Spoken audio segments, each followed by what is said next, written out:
오늘 본문은 하박국 선지자가 하나님께 드린 감사의 기도입니다. 그런데 당시의 배경을 간단히 살펴보면 하박국 선지자가 활동하던 시대는 아수르라고 하는 강대국이 멸망하고 애굽이라는 나라 역시 기울어가면서 새롭게 바벨론이라는 나라가 강한 세력을 가지고 국제 무대에 등장한 시기였습니다.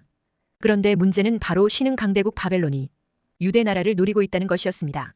머지않아서 바벨론이 창검을 번뜩이면서 유대 나라를 침략하리라는 소문이 파다하게 퍼져 있었습니다. 더욱이 유대 나라는 정치적으로나 군사적으로나 감히 바벨론과 싸워서 이길 만한 힘을 가지고 있지 못했습니다. 이런 상황에서 바벨론의 침공 소식을 전해들은 하박국 선지자는 16절에 내가 들었으므로 내 창자가 흔들렸고 그 목소리로 말미암아 내 입술이 떨렸도다. 무리가 우리를 치러 올라오는 환난 날을 내가 기다림으로 썩이는 것이 내 뼈에 들어왔으며 내 몸은 내 처소에서 떨리는도다 했습니다. 이렇게 곧 유대 나라의 전쟁이 닥치고 온 나라가 망할 지경에 이르렀는데도 하박국 선지자는 오히려 감사의 찬송을 불렀습니다. 본문 17, 18절에 비록 무화과 나무가 무성하지 못하며 포도나무에 열매가 없으며 감람나무에 소출이 없으며 밭에 먹을 것이 없으며 우리의 양이 없으며 외양간에 소가 없을지라도 나는 여호와로 말미암아 즐거워하며 나의 구원의 하나님으로 말미암아 기뻐하리로다 했습니다. 하박국 선지자는 비록 유다 백성들에게 임할 하나님의 징계로 인해 엄청난 두려움에 떨었지만 그러나 동시에 하나님의 징계가 결국은 자기 백성들을 회복시키시고 구원하여 주실 은총이 될 것을 바라보면서 감사한 것입니다. 그러니까 앞으로 어떠한 환난과 고통이 온다 하더라도 참고 기다리면서 믿음의 승리를 거두겠다는 확고한 신앙 고백을 한 것입니다. 감사에는 세 종류가 있습니다. 첫째는 만일 if의 감사가 있습니다. 이것은 조건적인 감사입니다. 하나님께서 대학에 붙여주시면 감사하겠습니다. 하나님께서 사업을 번창케 하시면 감사하겠습니다. 이런 감사입니다. 통계적으로 약 70% 정도의 교인들이 이러한 조건적인 감사를 한다고 합니다. 둘째로 때문에 because of 감사가 있습니다. 하나님 대학에 합격시켜 주셔서 감사합니다. 하나님 사업이 잘 되게 해주셔서 감사합니다. 하나님 가족들 건강해서 감사합니다. 통계적으로 약 20% 정도의 교인들이 때문에 감사를 한다고 합니다. 셋째로 그럼에도 불구하고 네버덜레스의 감사가 있습니다. 대학에 떨어졌어도 감사합니다. 하나님 사업이 힘들어도 감사합니다. 하나님 교통사고를 당했음에도 불구하고 감사합니다. 그럼에도 불구하고 모든 것이 합력해서 선을 이루게 될 것을 믿고 감사합니다. 통계적으로 약 10% 정도의 교인만이 그럼에도 불구하고 감사를 한다고 합니다. 그리스도인은 만약에 감사도 해야 하고 때문에 감사도 해야 하지만 또 그럼에도 불구하고의 감사도 할 수 있어야 합니다. 다니엘은 참 훌륭한 지도자였습니다. 이 시대의 다니엘과 같은 지도자가 일어나기를 기도해야 합니다. 다니엘의 정적들은 다니엘을 죽이려고 악한 법을 만들었습니다. 다니엘의 정적들은 다니엘이 성실하고 지혜롭고 정직하기 때문에 국사로는 문제를 삼을 수 없으니 다니엘의 신앙을 이용해서 덫을 만들었습니다. 30일간 어느 신에게라도 기도하면 사자굴에 던져넣는 이상한 법이었습니다. 그런데 다니엘은 그 사실을 알면서도 기도를 멈추지 않았습니다. 다니엘 6장 10절에 다니엘이 이 조서에 왕의 도장이 찍힌 것을 알고도 자기 집에 돌아가서는 윗방에 올라가 예루살렘으로 향한 창문을 열고 전에 하던 대로 하루 3번씩 무릎을 꿇고 기도하며 그의 하나님께 감사하였더라 했습니다. 다니엘은 그 사실을 알면서도 전에 하던 대로 하루에 3번씩 예루살렘을 향하여 열린 창문 앞에서 무릎을 꿇고 기도하며 하나님께 감사를 드렸습니다. 다니엘의 기도는 그럼에도 불구하고 드리는 감사입니다. 하나님은 그 기도를 들으시고 역사하셔서 기적을 베풀어 주셨습니다. 다니엘이 사자굴에 들어갔으나 하나님은 사자들의 입을 막으셨고 다니엘의 정적들을 사자굴에 던져 죽게 만드셨습니다. 우리는 다니엘처럼 감사하며 살아야 할 것입니다. 때로는 우리의 삶에 문제가 발생하고 어두운 먹구름이 낀다 할지라도 감사해야 할 것입니다. 인생의 위기를 만나도 다니엘처럼 감사하면 하나님께서 기적을 일으켜 주실 것을 믿습니다. 첫째, 하박국 선지자의 감사는 극한 환난과 절망 중에 드리는 감사입니다. 하나님께 드리는 감사는 좋은 일이 있을 때만 드리는 것이 아니라 환난과 절망적인 상황에도 감사드려야 합니다. 하박국 선지자는 환난 날을 기다렸습니다. 16절에 내가 들었으므로 내 창자가 흔들렸고 그 목소리로 말미암아 내 입술이 떨렸도다. 무리가 우리를 치러 올라오는 환난 날을 내가 기다림으로 썩이는 것이 내 뼈에 들어왔으며 내 몸은 내 처소에서 떨리는도다 했습니다.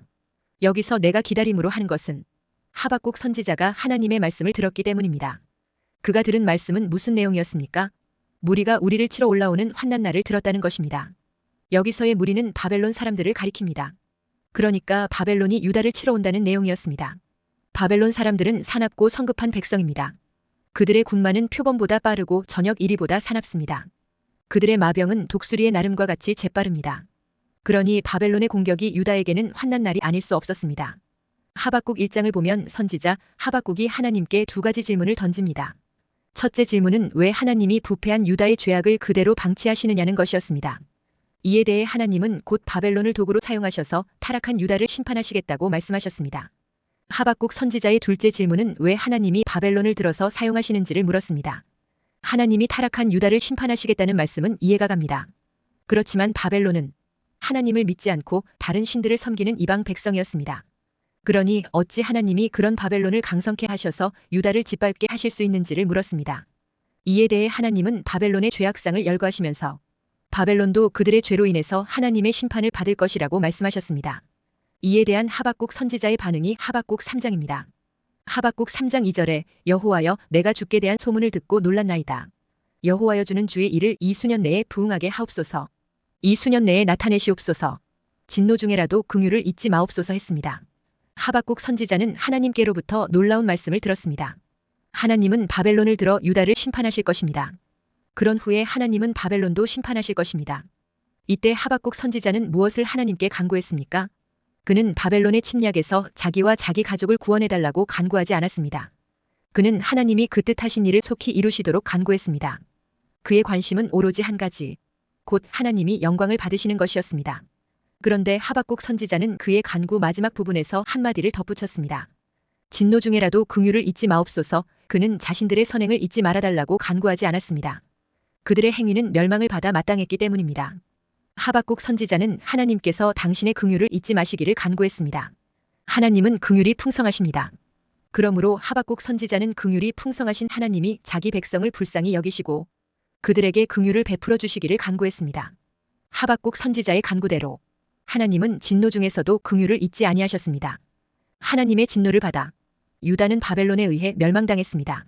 그러나 하나님이 긍휼을 베푸셔서 유다는 70년 만에 포로 생활을 청산하고 나라를 재건했습니다. 다시 오늘 본문 하박국 3장 16절에 내가 들었으므로 내 창자가 흔들렸고 그 목소리로 말미암아 내 입술이 떨렸도다. 무리가 우리를 치러 올라오는 환난 날을 내가 기다림으로 썩이는 것이 내 뼈에 들어왔으며 내 몸은 내 처소에서 떨리는도다 했습니다.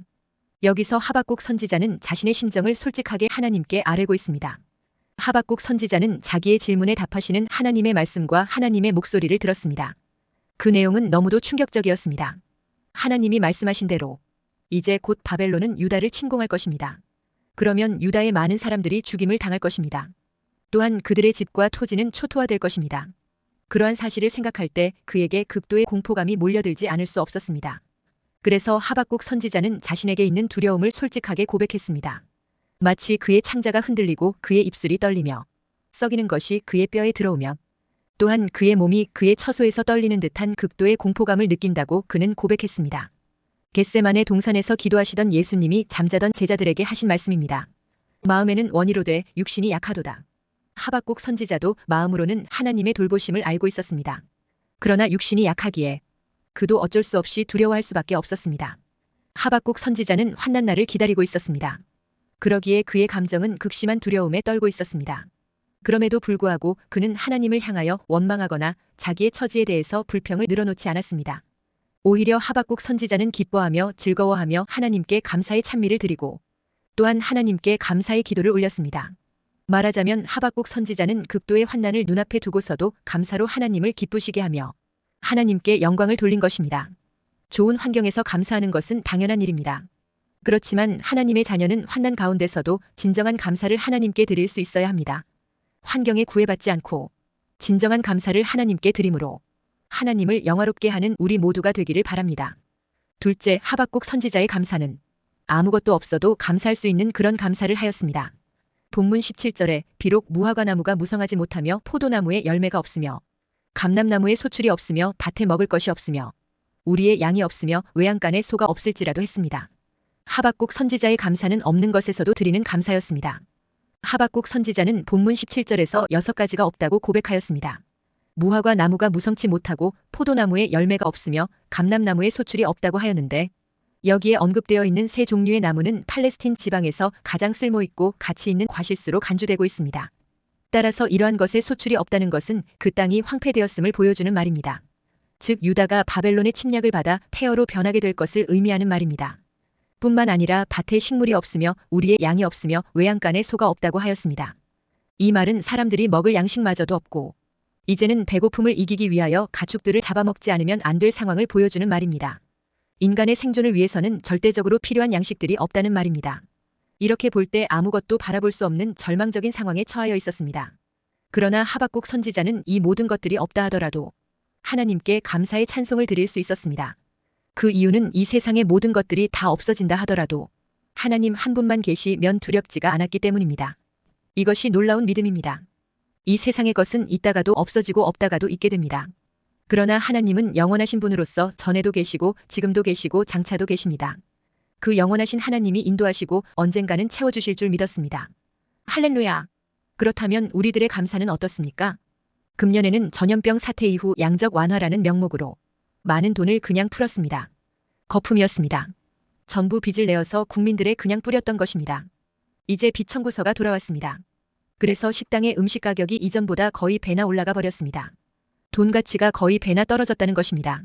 그만큼 우리가 가짜 풍요를 누렸던 것입니다. 이제 진실의 시간이 돌아오고 있는 것입니다. 앞으로 혹독한 어려움이 올 수도 있습니다. 경제적인 어려움을 많이 겪을 수 있습니다. 하박국 선지자의 표현처럼 빈털털이 신세가 될 수도 있습니다. 그럼에도 불구하고 하박국 선지자처럼 하나님께 감사드릴 수 있는 믿음이 있어야 하겠습니다. 그래야 소망이 있기 때문입니다. 우리는 어려울수록 하늘을 바라보아야 합니다. 우리는 일시적인 것들과 영원한 것들을 구별할 줄 아는 믿음과 가치관이 필요합니다. 모든 것을 많이 가지고 있기 때문에 감사하는 신앙은 어리석은 신앙입니다. 비록 가진 것이 적고 하나도 없다 하더라도 감사할 줄 아는 신앙이 정말 성숙한 믿음인 것입니다. 우리가 살다 보면 병이 들 수도 있습니다. 사업이 망할 수도 있습니다. 가난하게 살 수도 있습니다. 실패할 수도 있습니다. 그러나 이런 것들은 일시적인 것들입니다. 언젠가는 하나님이 은혜를 주시면 회복될 수 있는 것들입니다. 우리가 천하를 잃었다 하더라도 하나님을 잃지 않고 이만큼이라도 믿음을 가지고 사는 것을 인하여 감사하여야 하겠습니다. 주 예수님이 없이 살 수 없음을 인하여 감사하시기를 바랍니다. 이것이 환경을 초월하여 드리는 감사요, 전천후적인 감사입니다. 셋째, 하박국 선지자의 감사는 아무것도 없어도 있는 것을 보고 감사할 수 있는 감사입니다. 본문 18절에 나는 여호와로 말미암아 즐거워하며 나의 구원의 하나님으로 말미암아 기뻐하리로다 했습니다. 하박국 선지자는 아무것도 없다고 할지라도 하나님만 바라보면서 감사하겠다고 했습니다. 이렇게 하박국 선지자는 다 없어도 하나님이 계시면 할 수 있다는 믿음을 지니고 있었습니다. 내가 못할지라도 하나님이 함께 하시면 할 수 있다는 믿음이 참 믿음입니다. 지금은 없을지라도 하나님이 함께 하시면 주실 것이다라고 감사할 줄 아는 감사가 바른 감사입니다. 이렇게 하박국 선지자의 감사는 구원의 하나님을 인하여 드리는 감사입니다. 하박국 선지자가 환난과 아무것도 없는 절망의 상태에서 감사할 수 있었던 것은 하나님을 향한 구원의 소망이 흔들리지 않았기 때문입니다. 한마디로 구원의 확신이 있었습니다. 하박국 선지자는 나라가 처한 현실을 보면 너무도 어둡고 답답했지만 그에게는 자기 백성을 구원하시는 하나님을 바라보는 믿음이 있었습니다. 모든 것이 다 사라지고 떠나간다 해도 하나님의 구원의 손길은 결코 나를 떠나지 않을 것이라는 믿음이 있었기에 감사할 수 있었습니다. 우리가 그 어떠한 환난과 핍박 가운데 있다고 해도 하나님께서 반드시 승리하게 하시고 성도들을 구원하신다는 사실을 믿고 평안함을 가져야 하겠습니다. 우리가 감사하는 믿음을 가질 때 우리 자신을 변화시키고 나아가서 우리가 처한 환경까지도 변화시키는 능력을 체험할 수 있습니다. 역대하 20장을 보면 유다의 7대 왕인 여호사밧 왕에 대한 사적이 나옵니다. 여호사밧 왕은 하나님이 보시기에 선을 향하였던 인물이었습니다. 그런데 암몬, 모압, 세일 사람들이 연합군을 형성하여 유다를 쳐들어왔습니다. 유다의 군대로서는 도저히 상대가 안 되었습니다. 그러니 유다가 극도의 위기에 처하였습니다. 큰일이 났습니다. 그러나 여호사밧 왕은 불안하거나 낙심하지 않았습니다. 그러나 여호사밧 왕은 하나님께 기도하였습니다. 과거에 도와주신 것을 감사하고 기도하기를 주의 손에 권세와 능력이 있사오니 능히 막을 사람이 없나이다. 우리를 치러오는 이 큰 무리를 우리가 대적할 능력이 없고 어떻게 할 줄도 알지 못하옵고 오직 주만 바라보나이다 하고 간절히 기도를 하였습니다. 그때 하나님이 응답하여 주셨습니다. 전쟁은 여호와께 속한 것이니 너희는 주를 맞추어 질서 있게 선 뒤에 너희와 함께 한 여호와께서 구원하는 것을 보라고 하셨습니다. 그래서 여호사밧은 찬양대를 조직하고 거룩한 예복을 입히고 군대 앞에서 하나님을 찬양하기 시작합니다. 여호와께 감사하세 그 자비하심이 영원하도다. 그 결과 하나님이 함께 하심으로 적군들이 자기들끼리 사륙하고 싸우다가 모두 죽었습니다. 하나님께 감사할 때 놀라운 구원의 은총을 주신 것입니다. 따라서 감사는 환경을 변화시키는 기적을 일으키는 능력이 있습니다. 그러니까 하박국이 절망적인 상황에서도 감사할 수 있었던 유일한 근거는 오직 나의 하나님입니다. 하박국은 절망의 상황에서 오히려 감사의 찬양을 부릅니다. 본문 18, 19절에 나는 여호와로 말미암아 즐거워하며 나의 구원의 하나님으로 말미암아 기뻐하리로다. 주 여호와는 나의 힘이시라. 나의 발을 사슴과 같게 하사 나를 나의 높은 곳으로 다니게 하시리로다. 이 노래는 지휘하는 사람을 위하여 내 수금에 맞춘 것이니라 했습니다. 여기서 수금은 현악기를 가리킵니다. 그러니까 노래를 지어서 현악기 연주에 맞추어 감사 찬양을 불렀다는 것입니다. 그리고 이 노래는 지휘하는 사람을 위하여라는 것은 성가대 지휘자를 가리킵니다. 그 감사 찬양의 내용이 무엇입니까? 나의 구원의 하나님으로 말미암아 기뻐하며 즐거워한다는 것입니다. 그리고 19절에 주 여호와는 나의 힘이시라 나의 발을 사슴과 같게 하사 나를 나의 높은 곳으로 다니게 하시리로다 했습니다. 하박국이 믿는 하나님은 전능하신 능력의 하나님이십니다. 그리고 반드시 약속하신 대로 모든 것을 책임져 주시는 신실하신 하나님이십니다. 그리고 끝까지 포기하지 않는 사랑의 하나님이십니다. 그에게 아무것도 없었지만 고통과 궁핍만 있었지만 그 모든 역경을 이기게 해주시는 하나님이 함께 해주시는 하나님이신 것입니다. 그리고 결국에 가서는 모든 어려움을 이기고 승리케 해주신다는 것입니다. 19절에 사슴의 이미지는 날렵하고 활기찬 모습입니다. 높은 곳은 승리자의 위치입니다. 그러니까 하나님만 함께 해주시면 두려울 게 없는 겁니다. 그런 생각에 도달하니까 하박국의 마음속에서 샘솟듯 기쁨이 넘쳤습니다. 세상의 겉에 보이는 모든 조건들은 다 사라지게 되어 있습니다. 그런 것들이 기쁨과 감사 그리고 찬양의 조건이 된다면 언젠가는 실망하고 기쁨도 감사도 찬양도 다 상실하고 말 겁니다. 행복하지도 못할 겁니다. 고린도전서 7장 31절에 세상 물건을 쓰는 자들은 다 쓰지 못하는 자 같이 하라. 이 세상의 외형은 지나감이니라 했습니다. 베드로전서 1장 24절에서는 그러므로 모든 육체는 풀과 같고 그 모든 영광은 풀의 꽃과 같으니 풀은 마르고 꽃은 떨어지되 했습니다. 하박국은 결국 여호와 하나님으로 인한 믿음과 소망으로 가득했습니다. 하박국 선지자가 당면한 현실은 암울했습니다. 그럼에도 불구하고 그는 낭망하지 않았습니다. 그는 하나님을 바라봄으로 즐거워하며 기뻐했습니다. 뿐만 아니라 그는 소망으로 가득했습니다. 그러기에 그는 비록 없을지라도의 감사를 하나님께 드렸습니다. 주 여호와는 나의 힘이시라 하면서 하박국 선지자는 주 여호와 하나님이 자기의 힘이 되심을 믿음으로 고백했습니다. 말하자면 그는 무화과나무와 포도나무와 감람나무와 밭과 우리와 외양간을 자신의 소망으로 삼지 않았습니다. 다만 그는 신실하신 하나님, 구원의 하나님께 자신의 소망을 두었습니다. 그러기에 그는 하나님이 그의 힘이 되셔서 그의 발을 사슴과 같게 하사 그를 높은 곳으로 다니게 하실 것이라는 소망으로 가득할 수 있었습니다.